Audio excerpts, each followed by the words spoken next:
За, Mozovib дээр өгсөн даалгаврыг анги бүлэглүү илгээх, ангийн ажил дээр ашиглагдсан энэ хэсгийг үзье. Тэхийн тулд багш өөрийнхөө үүсгэсэн Mozovib хаягаараа нэвтрэх ёстой. Хэрэглэгчийн нэр, нууц үгээ бичээд нэвтрээ. За, ингээд миний цүнхэн дотор дасгал ажлын дэвтрүүд байгаа.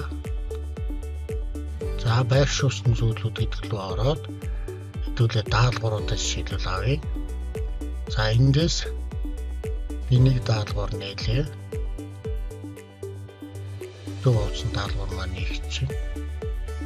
Одоо бид нэг даалгавар нээж үзье. Артлын 3 цэгтэй дараад үндсэн сэснүүд дотроос харж аваад дасгал болгоно нээх гэсэн энэ зэсийг даръя. За, энэ зэсийг дараад ороход та бүхэнд ийм баркод, мөнгө код гарч ирнэ. Одоо бол сурагчдын тоо энэ дээр гарна. Даалгавар илгээсэн сурагчдын тоо энэ онгоцны зургийн алд гарна. Тэгэхээр сурагчид маань энийг гар утсаа ашиглаад энэ баркодыг уншуулад даалгавар руу нэвтэрч орох ёстой. Орсны дараа сурагчид гарч ирсэн нэрэн дээр өөрийнхөө нэрийг бичээд join товчийг дарах ёстой. Ангийн хүүхдүүдийг маш түргэн шуурхай үнэлэх, дүгнэхийн хэлт хичээлийн боломжуудыг ашиглана гэсэн үг.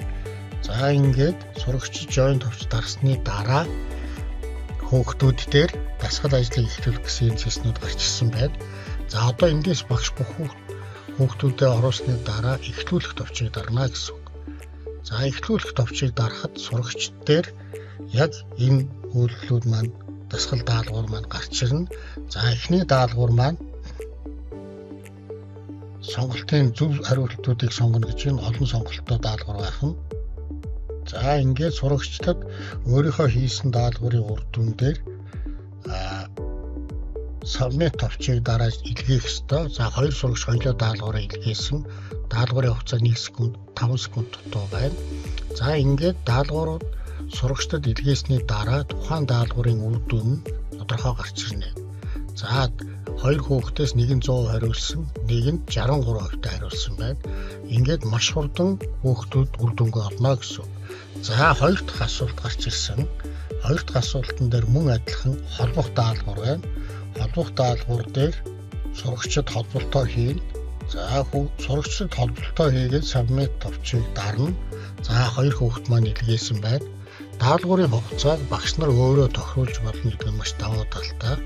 За, 2 хүүхд илгээсэн үр дүнг харъя. Энэ даалгаврын хувьдлаас шалтгаална гэсэн үг. Нэг нь 100%, нэг нь 31% хийсэн байна. За, ингээд 3 дахь даалгавар маань сурагчдад яг энэ процесс давтагдаж очино. За, энийг эренблэх даалгавар байна.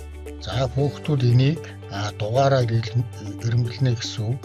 За, 40 секунд үлдсэн сурагчдад. За, сурагчдад submit хийснээр даалгавруудыг нэг сурагч даалгавар илгээсэн байна. За, 2 сурагч даалгавраа илгээсэн байна. За, ингээд 3 дахь дасгал ажил дээр хүүхдүүдийн үр дүн маань маш түргэн шуурхай гарч ирнэ. За, 2 хүүхд маань 0-оос 24% оноотой хийгдсэн гэсэн үг. За, 66, 23 гэдэг хүүхд болгоны үр дүн маш хурдан тодорхой гарч ирдэг. За, ингээд 4 дахь даалгавар маань эхэлж байна. 4 дахь даалгавар маань үг нөхөж өчөх даалгавар байна. За, нөхөж өчөх даалгаврыг сурагчд гүйцэтгсэний дараа үр дүн гарна. Нэг сурагч илгээсэн. За, нэг сурагч 0-оос 24%, нөгөөх нь 100% хариулт хийсэн байна. За, ингээд нийт үнэлгээ гарна. 4 асуулт ингээд дууссан сурагчдын үнэлгээ нь сурагчд бүр энэ үнэлгээ гарна. За, одоо ингээд үзсний дараа би дасгал ажил дээрээ зөв дасгал ажлуудаа хүүхдэд үзүүлж болно. Сурагчдын авсан нийт онооныхаа зүйлийг авч болно. Ангийн хүүхдүүдийн хэдэн хувьтай хэдэн оноо авч эзэлсэн бэ гэдгийг харж үзэж болох нэ. За, тэгэхээр бэлтгэсэн даалгаврыг багш нар дасгал болгоод нээгээд ангийн ажил дээр маш шуурхай үнэлгээ дүгнэлт тодорхойлж болох нэ.